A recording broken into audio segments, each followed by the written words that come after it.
ઉપસી આવ્યા જેનું નામ હાર્દિક પટેલ. ગોપાલભાઈ વર્સિસ કિરીટભાઈ. પાટીદાર આંદોલનને કારણે સૌરાષ્ટ્રમાં અને ખાસ કરીને જુનાગઢ જિલ્લામાં એની અસર થઈ. વિસાવદરની પેટા ચૂંટણી આવી ને પ્રતિક, અમે નજરે જોયેલું છે. ગોપાલભાઈ અને કોંગ્રેસે એ નેતાઓએ પોતાની એક અલગ વોટ બેંક ઊભી કરેલી હતી. અત્યારે જે પાર્ટી સત્તા સ્થાને છે, ભવિષ્યમાં એ પાર્ટી વિરોધ પક્ષમાં હશે. બિલકુલ. આજે ગોપાલભાઈ 7,500 મતથી જીતા એ છે કે જુનાગઢ જિલ્લા પંચાયતની પહેલા સ્થિતિ શું હતી અને અત્યારે શું. થોડી ઓછી સીટોથી પણ ભાજપ બહુમતીમાં આવે. કોંગ્રેસની ટોચની નેતાગીરી નિષ્ફળ ગઈ છે અને અત્યારની ચૂંટણીઓ જ્ઞાતિવાદી ધોરણે જ લડાઈ છે. એ સમયની રાજનીતિમાં આ સમયની રાજનીતિમાં ફેર છે. જસુધાના બારડ, મારે જસુભાઈની વાત કરવી કે જવાહરભાઈ ચાવડા, આ જે નામ લીધા એ નેતાઓ, 700 સીટો બિનહરીફ થવી કે આટલી બધી સીટો બિનહરીફ થવી લોકશાહી માટે ભયજનક પ્રક્રિયા છે. મારે તો રાજકીય પક્ષોને કહેવું છે, તમારી પાસે 3 વિકલ્પ છે: શાસન, વિરોધ અને નોટા. એ ડોર ટુ ડોર પ્રચારનું જે માધ્યમ અને મહત્વ છે ને, એ વિશ્વાસપાત્ર માધ્યમ છે. પણ સોશિયલ મીડિયા જોવાય છે એટલું વિશ્વાસપાત્ર નથી. ગમે ત્યારે ગમે તે વાત થાય છે અંદર કે ગોપાલભાઈ વિસાવદર પંથકમાં રહેતા નહોતા. મતદાનમાં એક પ્રકારની નીરસતા રહે છે. શું કામ? ચૂંટણી લડવાથી લોકો દૂર ભાગે છે. સ્થાનિક સ્વરાજ્ય ચૂંટણીનો ધમધમાટ હાલ ચાલી રહ્યો છે. મતદાનના થોડા દિવસો આડે રહ્યા છે ત્યારે સ્થાનિક સ્વરાજ ચૂંટણીના માહોલ વિશે વાતચીત કરવા માટે હાલ સ્ટુડિયોમાં છે ખાસ મહેમાન, સિનિયર જર્નલિસ્ટ અને political analyst Dhirubhai Purohit. Welcome to the show sir. Yes, નમસ્તે. અચ્છા, હવે ગણતરીના દિવસો રહ્યા છે મતદાનને આડે. સોરઠ પંથકની જો વાત આપણે કરીએ, ત્રણેય પક્ષ પોતપોતાના દાવા કરી રહ્યા છે. પ્રચાર પણ ખૂબ જ જોરશોરથી ચાલી રહ્યો છે. આપનું આકલન શું કહે છે? આપનો આ વર્ષોનો જે અનુભવ છે તે મુજબ જોઈએ તો હાલના સમય અને સંજોગને જોતા આપનું આકલન આ ચૂંટણીને લઈને શું કહે છે? વેલ પ્રતિક, સ્થાનિક સ્વરાજ્યની ચૂંટણીમાં આપણે બધા જાણીએ છીએ કે સ્થાનિક પ્રશ્નોને મહત્વ હોવું જોઈએ. સૌપ્રથમ મારે જુનાગઢ જિલ્લા પંચાયતની વાત કરવી છે. 30 સીટો માટે અત્યારે કુલ 98 ઉમેદવારો મેદાનમાં છે અને અન્ય પક્ષના એમાં 29 છે, ભાજપના 30 છે અને કોંગ્રેસના 30 છે અને અપક્ષના 11 ઉમેદવાર છે. મારે જિલ્લા પંચાયતના ભૂતકાળમાં એટલે થોડું પાસ્ટ તરફ જોઈ અને વાત કરીશ ને તો આપણા દર્શક મિત્રોને ખબર પડશે કે જુનાગઢ જિલ્લા પંચાયતની પહેલા સ્થિતિ શું હતી અને અત્યારે શું છે. 2021ની વાત કરીએ, આની પહેલાની જિલ્લા પંચાયત 30માંથી 22 બેઠક મેળવી અને ભાજપે તોતિંગ બહુમતી મેળવી હતી. તું જાણે છે બરાબર, એને સ્પષ્ટ બહુમતી મળી. મારે છેલ્લા 20 વર્ષનું રાજકીય વિશ્લેષણ કરું તો છેલ્લી 4 ચૂંટણીમાં 2015 ને બાદ કરતા 2005, 2010 અને 2021માં ભાજપને સત્તા આવી હતી. પછી યુનો કે 2015ની આજુબાજુ પાટીદાર આંદોલન આવ્યું અને એક એવા નેતા પાટીદાર સમાજમાંથી ઉપસી આવ્યા જેનું નામ હાર્દિક પટેલ છે. હાર્દિક પટેલના સમયમાં જે પ્રકારે પાટીદાર આંદોલનને કારણે સૌરાષ્ટ્રમાં અને ખાસ કરીને જુનાગઢ જિલ્લામાં એની અસર થઈ અને ભારતીય જનતા પાર્ટીએ જિલ્લા પંચાયત ગુમાવી હતી. હવે 2015 પછી જુનાગઢ અને ગીર સોમનાથ અલગ અલગ જિલ્લા પંચાયતોની રચના થઈ અને પાટીદાર આંદોલનના સમીકરણ આ હારનું મોટું કારણ બની ગયા. એના પછી જે બાબત આવી 2021માં પાછું ભાજપ સત્તા ઉપર આવ્યું અને હવે અત્યારની સ્થિતિએ હું એવું માનું છું કે ભારતીય જનતા પાર્ટી માટે સત્તા મેળવવાના તકો સારી છે, નો ડાઉટ. પણ ભારતીય જનતા પાર્ટી સામે કોંગ્રેસે જે દ્રષ્ટિકોણથી પ્રચાર કરવો જોઈએ, મજબૂત વિરોધ પક્ષ તરીકે એક શાસન સામેના જે આક્ષેપો કરીને મેદાનમાં આવવું જોઈએ, એમાં થોડી કોંગ્રેસ નબળી પડી છે. નો ડાઉટ એન્ટી ઇન્કમ્પટન્સીની અસર રહે, સત્તા વિરોધી લહેર એની અસર થાય. પણ આ વખતે પણ જે રીતે ભારતીય જનતા પાર્ટીની તરફેણમાં વાતાવરણ અત્યારે ઊભું થયું છે, મતદાન પછી આ તો ચોક્કસ કહી શકાશે કે શું છે, પણ અત્યારે એવું લાગે છે કે અત્યારે જો તું મને એવું પૂછ તો હું એવું કહી શકું કે અત્યારે ભારતીય જનતા પાર્ટી લીડ તરફ એટલે એ વિન તરફ આગળ ચાલી રહી છે. મોમેન્ટમ એની તરફ છે. હા, મોમેન્ટમ એટલે લોકોનો રૂખ એ બાજુ જઈ રહ્યો છે. અને એની પાછળનું એકમાત્ર કારણ એ છે કે કોંગ્રેસે જે રીતે પણ ભાજપના શાસનમાં થયેલી ભૂલો માટે લોકો પાસે જઈને એ વાતને સતત યાદ કરાવવી જોઈએ. એને બદલે છેલ્લી ઘડીએ તમે તમારા ઉમેદવારોની પસંદગીથી માંડી અને લોકોની વચ્ચે જાઓ છો. એને કારણે આ વખતે પણ કદાચ થોડી ઓછી સીટોથી પણ ભાજપ બહુમતીમાં આવે એવું હું તમને મતદાન પહેલાના પ્રીપોલમાં કહું છું. જી. અચ્છા, આપે કોંગ્રેસની હાલમાં જ વાત કરી. જી. ઘણા બધા જાણકારો આવું સતત આકલન કરે છે, વિશ્લેષણ કરે છે. પછી આમાં તમને શું લાગે છે કે ભાઈ પ્રદેશ કોંગ્રેસની નિષ્ક્રિયતા જો બધા જાણકારને ખબર હોય તો વર્ષોથી અહીંયા લીડરશિપ છે, એ બધાને ખ્યાલ તો હોવો જ જોઈએ. તો પછી એવી કોઈ સંજીવની વર્ક કેમ નથી કરતી કોંગ્રેસ માટે? બહુ સારો પ્રશ્ન છે તારો પ્રતિ. એક ચીજ તમે જુઓ, કોંગ્રેસની સામે વિસાવદર પરિબળ જ્યારે પિક્ચરમાં આવ્યું અથવા તો વિસાવદરની ચૂંટણીના પરિણામો આવ્યા ને પછી કોંગ્રેસ સફાળા જાગી છે આપણા સૌરાષ્ટ્રમાં અને ખાસ સોરઠમાં. કોંગ્રેસે ભાજપનો સામનો કરવા માટે જે પ્રકારે રાજકીય દ્રષ્ટિકોણથી એનો સામનો કરવો જોઈએ એવી વ્યૂહરચના છેલ્લા 10-15 વર્ષથી ક્યાંય જોવામાં નથી આવતી. હું તો કોંગ્રેસના શાસનમાં પણ રિપોર્ટિંગ કરતો હતો અને ભાજપના શાસનમાં પણ અત્યારે રિપોર્ટ કરું છું. બંને શાસનોમાં મને સ્પષ્ટ ફેર દેખાય છે શાસન કરવાની પદ્ધતિમાં. પણ મારે એ કહેવું પડે કે ભાજપનું શાસન આવ્યા પછી કોંગ્રેસમાં નેતાગીરીમાં એક સક્રિયતાનો અભાવ છે અથવા તો ભાજપની એક રણનીતિ એવી છે કે તેની સામે તાકાતથી મેદાનમાં આવનારા લોકપ્રિય અને પ્રતિભાશાળી નેતાઓ છે ને એને ક્યાંક પોતાની તરફેણમાં કરીને કોંગ્રેસની આ ઊભી થતી તાકાત અથવા તો ઉભરતી તાકાત છે ને એને બ્રેક કરે છે. આ એની એક રણનીતિ છે અને એને કારણે કદાચ આગલી હરોળથી માંડી અને નીચેની નેતાગીરી અને કાર્યકરો સુધીની જે ફોજ હોય ને એ ફોજ ઊભી કરવામાં કોંગ્રેસની ટોચની નેતાગીરી નિષ્ફળ ગઈ છે. જી બિલકુલ. અને જે રીતે થોડી વાર પહેલા તમે જણાવ્યું કે 2015માં જે રીતે કોંગ્રેસને એક બેનિફિટ મળ્યો, ભલે 5 આંદોલન કે જે સમયગાળો હતો, એ જ રીતે ક્યાંક ને ક્યાંક હાલના તબક્કે એડવાન્ટેજ હતું કોંગ્રેસ પાસે કહો કે પછી આમ આદમી પાર્ટી પાસે કહો. વિસાવદરમાં આપણે જોયું છે એટલે લાસ્ટ ટાઈમ આમ આદમી પાર્ટીએ ક્યાંક ને ક્યાંક આ ફાયદાને ઉઠાવ્યો એવું તમને લાગે છે? કોંગ્રેસની સરખામણીએ આમ આદમી પાર્ટી પોતાને એક વિરોધ પક્ષની પાર્ટી તરીકે અવાજ ઉઠાવી શક્યો એવું તમારું આકલન કહે છે હાલના તબક્કે? વિસાવદરની પેટા ચૂંટણી આવી ને પ્રતિક, એ સમયે આપણે બધા પત્રકારો લોકોની વચ્ચે ફરતા હતા અને કદાચ મારી પત્રકારિતાની એક ચરમસીમા રૂપે એ વખતે આપણે પત્રકારોએ લોકોની નાળ બરાબર પારખીને રિપોર્ટિંગ કરતા હતા અને કદાચ આપણે પત્રકારોએ સાચા અર્થમાં એ મૂલ્યાંકન કર્યું હતું ને એ મૂલ્યાંકન મુજબ જ પરિણામ આવ્યું છે. આપણે લોકોની નાળ પારખી જ ગયા હતા અને પત્રકારોએ એ કરવું જ જોઈએ, લોકોની નાળ પારખી આપણે.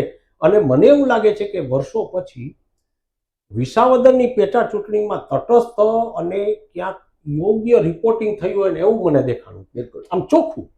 હવે જ્યાં એ વખતે ભાજપ વર્સિસ આમ આદમી પાર્ટી અને ગોપાલભાઈ વર્સિસ કિરીટભાઈ આજે ચાલ્યું ને એમાં ક્યાંક ને ક્યાંક એક ચોક્કસ દિશા તરફ મતદાર એટલે ચોક્કસ જ્ઞાતિના મતદારો તો ચોક્કસ દિશા તરફ ધસમસતા જતા હતા ને આપણે ચોખ્ખું જોતા હતા. ગામડાઓથી માંડીને ભેસાણ અને વિસાવદર જેવા શહેરમાં પણ તમને ખબર પડતી હતી કે ભારતીય જનતા પાર્ટી અહીંયા માઇનસ જાય છે. આપણે બધે લોકો ખુલ્લા બોલતા હતા. હવે એ જે સ્થિતિ થઈ પછી ગોપાલભાઈ ચૂંટાયા અને ક્યાંક ને ક્યાંક કોંગ્રેસના કેટલાક પીઢ કાર્યકરો અને મિત્રોએ પણ આમ આદમી પાર્ટીના ઉમેદવારને એ વખતે ખુલ્લો ટેકો જાહેર કરીને એની તરફેણમાં પ્રચાર કરતા અમે નજરે જોયેલું છે. પણ એના પછીનું જે રાજનીતિ આવી અને કોંગ્રેસ સફાળી જાગી એને ખબર પડી કે ઓહો, આ તો આમ આદમી પાર્ટી ધસમસથી ક્યાંક ગુજરાતની અંદર અથવા તો સૌરાષ્ટ્રમાં ક્યાંક મતોનું ધ્રુવીકરણ, કોંગ્રેસના મતો ક્યાં આમ આદમી પાર્ટી તરફ તો નહીં જતા રહે ને. કોંગ્રેસે શરૂ કર્યું. સામે પક્ષે ગોપાલભાઈ ઇટાલિયા, નો ડાઉટ ચૂંટણી જીતવા માટેની બાહોશ રણનીતિ જે વિસાવદરમાં થયેલી, એના પછી એ જે રણનીતિની ધાર છે સૌરાષ્ટ્રમાં ક્યાંક આપની ધીમી પડી ગઈ છે.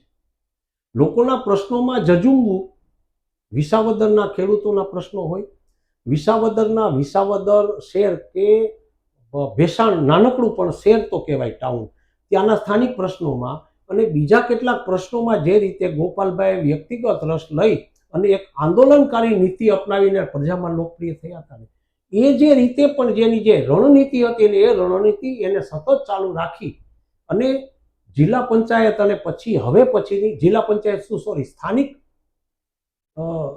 ચૂંટણીઓ અને હવે પછીની ધારાસભા, આમાં જે રણનીતિ જે એ રીતે એને અખત્યાર કરવી જોઈએ એ રણનીતિમાં ક્યાંક હવે થોડુંક ઘટતું જાય છે. જે રીતે પણ એને આક્રમક દ્રષ્ટિકોણથી એને જે ચાલુ કર્યું એને શું કર્યું, ગોપાલભાઈ અને કોંગ્રેસે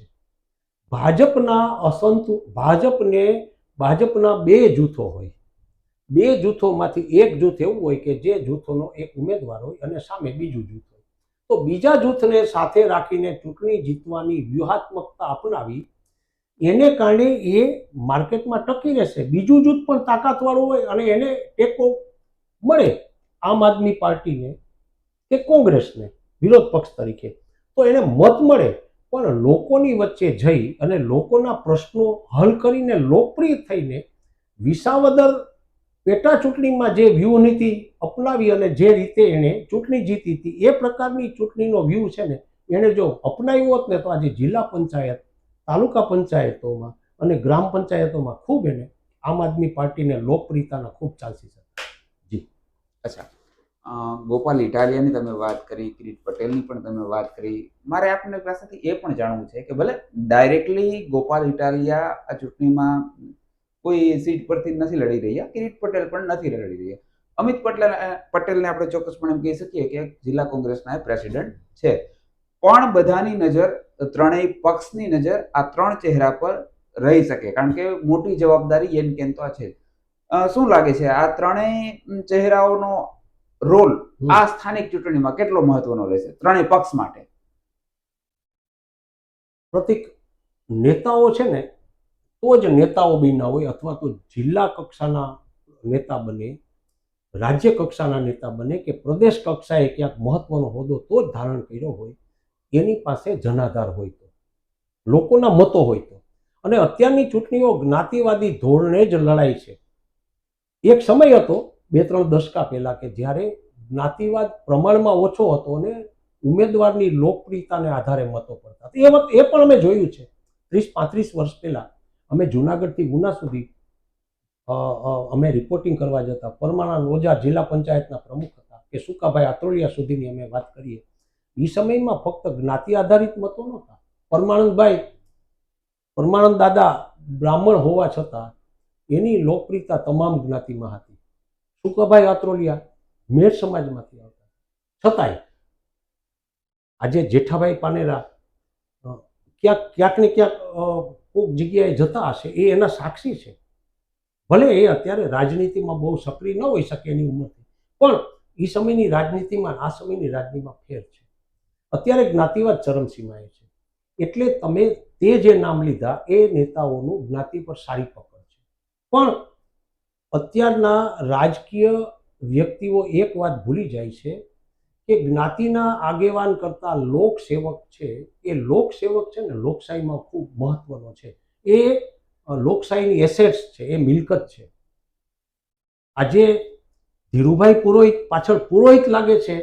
હું બ્રાહ્મણ છું અને જો તટસ્થ પત્રકાર લો ખાલી બ્રાહ્મણોનું જ રિપોર્ટિંગ કરું તો મારે રિપોર્ટિંગ તમામ કક્ષાએ. એમ રાજકીય નેતાઓ કોઈ એક પાર્ટીના, કોઈ એક જ્ઞાતિના નેતા હોવાને બદલે તમામ જ્ઞાતિઓમાંથી એને પ્રેમ મળતો એવા રાજકીય નેતાઓ હોય ને, એ લોકશાહી માટે બહુ સારી વાત છે. પણ આપણને દુઃખ સાથે કહેવું પડે કે તે જે નામ લીધા એ બધા લોકો ભલે બીજી જ્ઞાતિઓમાં લોકપ્રિય હશે, પણ જે જ્ઞાતિઓના વધુ મતો હશે એ જ્ઞાતિમાંથી નેતાઓને કાં તો ખાસ કરીને વિરોધ પક્ષમાં જે નેતાઓ હોય અને જે લોકો ક્યાંક ને ક્યાંક લોકપ્રિય હોય એને એ પક્ષમાંથી લઈ અને બીજા પક્ષમાં લઈને ચૂંટણી જીતવાની વ્યૂહરચના હવે આવી છે. સાથે સાથે ઓબીસીમાં તો ઘણી બધી જ્ઞાતિઓ આવે છે. બિલકુલ. આજે ઓબીસી સમાજમાં કોઈ એવા નેતા નથી કે જે સંપૂર્ણ ઓબીસી સમાજ ઉપર પોતાનું પ્રભુત્વ હોય. તમે જુઓ આહિર સમાજ, મેર સમાજ, તો મારે એવું કહેવું પડે કે આહિર સમાજના નેતા છે, એ મેર સમાજના નેતા છે, એ કોળી સમાજના નેતા છે. અમારી પાસે જસુદાના બારણ, મારે જસુભાઈની વાત કરવી પડે, સાહેબ અદ્ભુત માણસ હતા. આ જગ્યાએ બેસીને મારે કહેવું પડે, જસુદાના બારણને તમે એમ ન કહી શકો કે આહિર સમાજના નેતા, લોકનાયક. આજે જવાહરભાઈ, હું એ કહું, ભલે એ વાત મારે એની દોસ્તી, આજે જવાહરભાઈ ચાવડા ત્યાં જશે, પણ જવાહરભાઈ ચાવડાને હું એમ નહીં કહી શકું કે ફક્ત આહિર સમાજમાંથી આવે. જવાહરભાઈ ચાવડા માણાવદર પંથકની અંદર ગમે ત્યાં જાય તો એ ચોરે બેસીને ચા પીવાની અને દરેક જ્ઞાતિ સમાજના લોકોને સાથે રાખીને ચાલવાની એમની જે નીતિ હતી એના અમે તાજના સાક્ષી છીએ. અને અત્યારના રાજકીય નેતાઓએ આ બધા નેતાઓ પાસેથી શીખવાની જરૂર છે. એ વ્યક્તિઓ જીતે કે હારે એ વાત સાથે મારે નાતો નથી. એ જ્યારે એ લોકો ચૂંટણીમાં ઉભા રહેશે પછી ખબર પડશે. પણ જે રીતે આ જે નામ લીધા એ નેતાઓ, પરમાનંદદાસ ઓઝા, સુકાભાઈ આત્રોલિયા કે બાકીના બે નેતાઓની જે મેં વાત કરું છું, બધા એ નેતાઓએ પોતાની એક અલગ વોટ બેંક ઊભી કરેલી હતી, જેની એક લોકપ્રિયતા હતી. એને તમે ન કહી શકો કે ફલાણી જ્ઞાતિના જ નેતા છે. એ દરેક ગામની અંદર જાય ને તો એનો એક અલગ પોતાનો એક મતદાર વર્ગ હતો, એના એક પ્રશંસા થતી. એ નેતાઓમાંથી દાખલા તરીકે કોઈ પણ ગામના સરપંચ જે ખૂબ લોકપ્રિય હોય તો બેધડક રીતે જિલ્લા પંચાયતના પ્રમુખ પાસે આવીને એના કામ માટે કહી શકતા ને એના કામ થતા. આ સ્થિતિ એ વખતે હતી. બિલકુલ. એક આપે શબ્દ પ્રયોગ કર્યો આ જ આન્સરમાં, તટસ્થ. આપણે થોડુંક એને આગળ કરીએ. તટસ્થતા, જે રીતે આ ચૂંટણીમાં આપણે જોયું કે ભાઈ લગભગ 700 થી વધુ બેઠક બિનહરીફ થઈ ગઈ. તો આ લોકશાહી માટે કઈ રીતે તમે આને જોવો છો એઝ એન એક્સપર્ટ? 700 સીટો બિનહરીફ થવી અને જે રીતે સોશિયલ મીડિયામાં આ બિનહરીફ પત્તી માટે જે ઉહાપો થયો છે, એટલે હું એવું માનું છું કે આટલી બધી સીટો બિનહરીફ થવી લોકશાહી માટે ભયજનક પ્રક્રિયા છે. આ સ્થિતિ બરાબર નથી.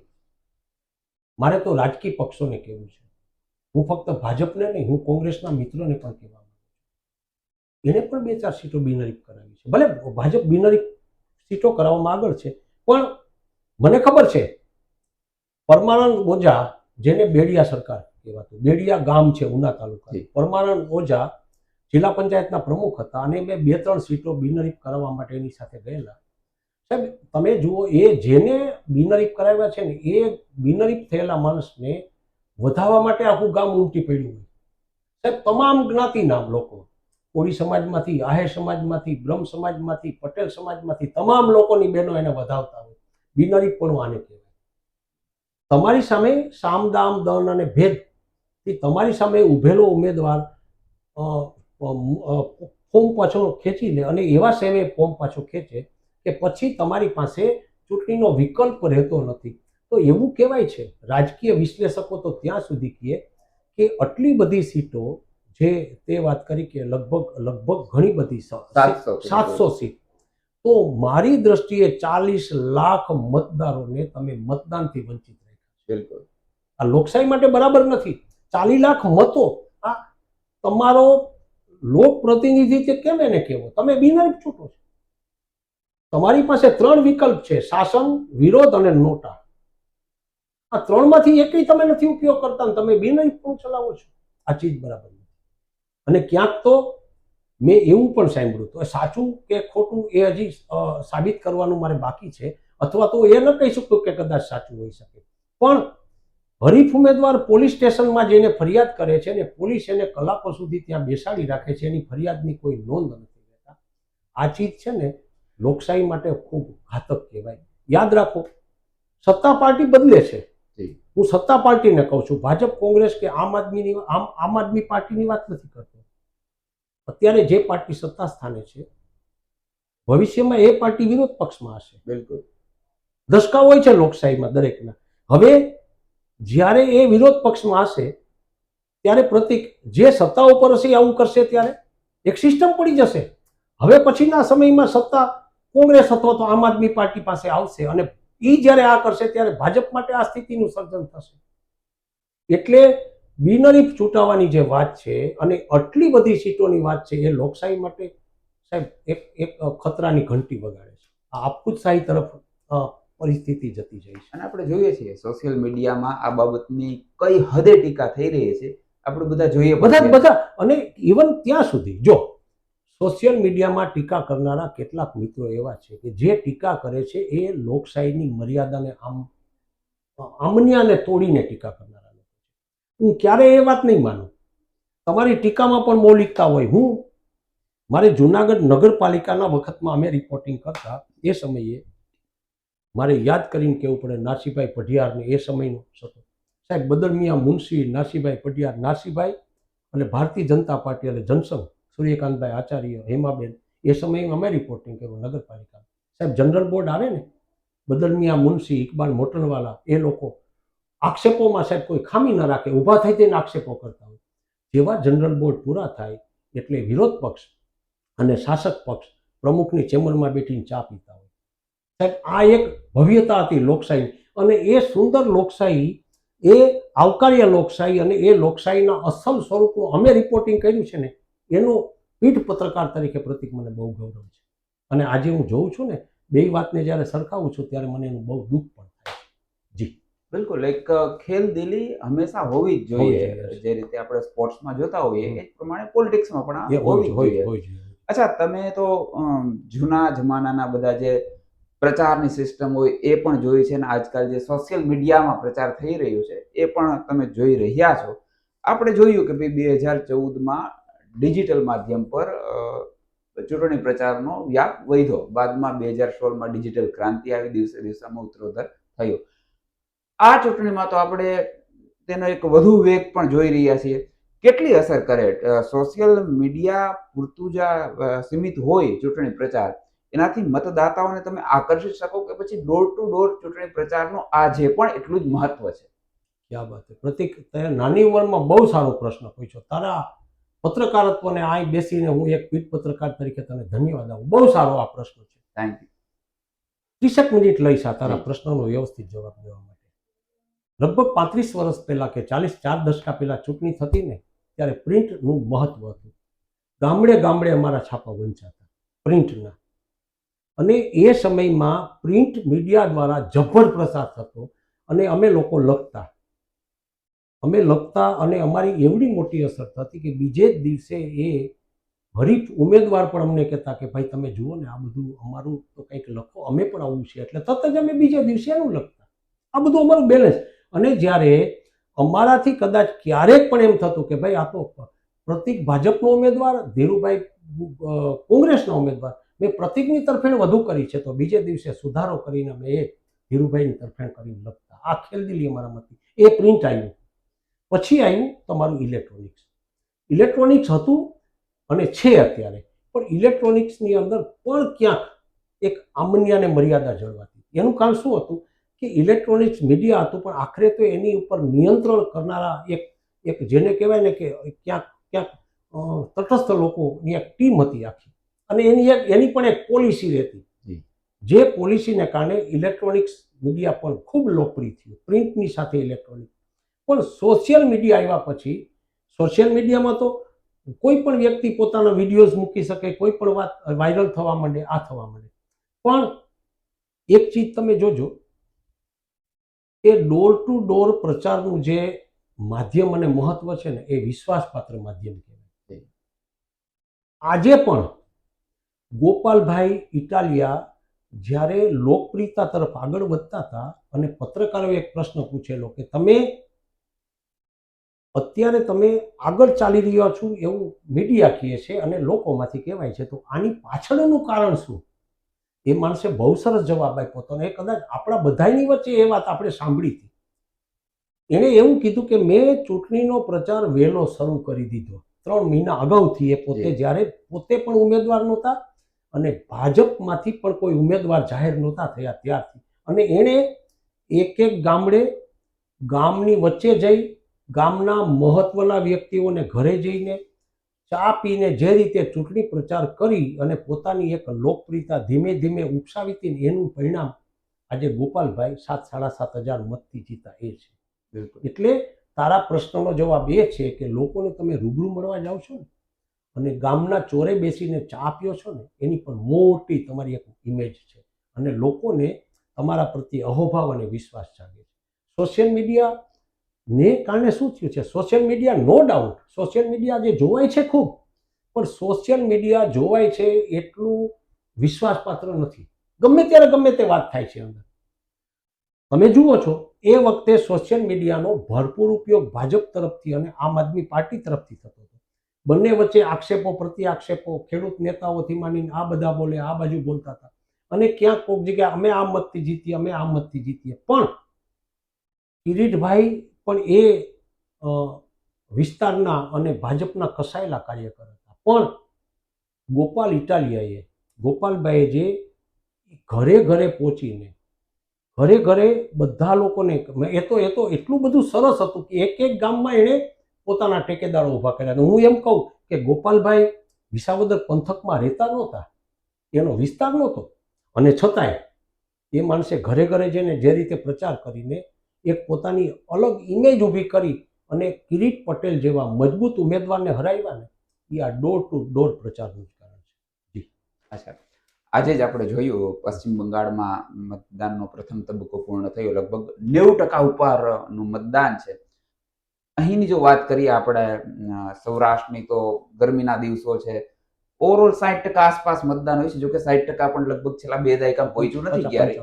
શું લાગે છે, સપોઝ કે મતદાન હાઈ જાય તો પછી આ ફાયદો કોને મળી શકે? રૂલિંગ પાર્ટીને કે પછી વિપક્ષી દળોનો એડવાન્ટેજ જાય? આપણા સોરઠ અને સૌરાષ્ટ્રના સંજોગોને જોઈએ તો સૌરાષ્ટ્રના ગામડાઓમાંથી મેં રિવ્યુ લીધા છે. આ વખતે મતદાન ઊંચું નહીં જાય. જી. મતદાનમાં એક પ્રકારની નીરસતા રહેશે. જે પ્રકારે રાજકીય પક્ષોએ બિનહરીફ ચૂંટણી કરાવી છે એને કારણે લોકોમાં હતાશા તો છે. બિલકુલ. જે રીતે આપણે એમ કહીએ ને કે લોકશાહી પર્વ ઉત્સાહથી અને એક આનંદ સાથે ઉજવવું જોઈએ, એમાં ક્યાંક ખામી આવતી જાય છે. હમણાં અમે એક ટીવી ચેનલમાં બેઠા હતા ત્યારે મિત્રો વચ્ચે 4-5 મિત્રો વચ્ચે મતદાન અંગેની ચર્ચા થઈ. ચિંતાનો વિષય એ છે પ્રતિક લોકશાહીમાં કે સોરઠ અને સૌરાષ્ટ્રમાં ક્યાંક પરિવર્તન દેખાતું હોય એવા સમય સિવાય મતદાનની ટકાવારી ધીમે ધીમે ઘટતી જાય છે. હું કંઈક કોઈ પાર્ટી પર આક્ષેપ કરવા નથી માંગતો. જે લોકશાહી પ્રેમીઓ છે, લોકશાહીના પ્રશંસકો છે, એની સાથે આ વાતની લેવડ દેવડ કરવામાં આવે. બિલકુલ. તો હું કહું છું કે આ લોકશાહી માટે સારી વાત નથી. પ્રતિકભાઈ ભાજપના ઉમેદવાર તરીકે એના કુલ મળેલા 48 કે 49% મતોમાંથી સૌથી વધુ મતોથી ચૂંટાય તો મારી દ્રષ્ટિએ એ વિસ્તારના એ પ્રતિનિધિ નથી. તમને 50%થી પણ ઓછા મતો તમને મળ્યા છે અને તમે ચૂંટાયા છો પ્રતિક. તમે સમજો. હવે આ સ્થિતિ જેમ જેમ આગળ વધે છે ત્યારે મારે લોકશાહીમાં ચૂંટણી લડતા પક્ષોને મારે એક અપીલ કરવી છે કે તમે લોકોની વચ્ચે જઈને તમારો જનાધાર વધારો, બિનહરીફ ચૂંટાવાને બદલે. બીજી વાત કે તમે એક કારણ શોધો કે મતદાન કરનારા લોકો ઘરમાં શું કામ બેસી રહેશે. હજી તારા પ્રશ્નમાં એક ઉમેરું પ્રતિક કે તું કોઈ સારા ડોક્ટરને કહેજે કે તમારે ભાજપ, કોંગ્રેસ કે આમ આદમી પાર્ટીમાંથી તમને ટિકિટ આપીએ, હાથ જોડીને ના પાડશે. શું કામ? ચૂંટણી લડવાથી લોકો દૂર ભાગે છે. શું કામ ભાગે છે? ક્યાંક ને ક્યાંક તમારામાં ખામી છે. ક્યાંક ને ક્યાંક આ દેશની, આપણા સૌરાષ્ટ્રની કે ગુજરાતની રાજનીતિમાં ખામી છે. નહીતર આમ કોલર ઊંચો કરીને કહે કે હું ધારાસભ્ય છું, હું સંસદ સભ્ય છું, હું જિલ્લા પંચાયતનો પ્રમુખ છું, એને બદલે સારા લોકો શું કામ એને ચૂંટણી લડવાથી આગા ભાગે છે? આ રાજકીય માણસોએ આ ચીજ છે ને એનું મનોમંથન કરવું ખૂબ જરૂરી છે. બિલકુલ. ધીરુભાઈ, ખૂબ જ અને એક અવનવી વાતો આપે કહી. ખૂબ જ સરસ વિશ્લેષણ કર્યું. Thank you so much for your time. Thank you. ફરી મળીશું એક નવા ગેસ્ટ સાથે. ત્યાં સુધી રજા આપશો. નમસ્કાર.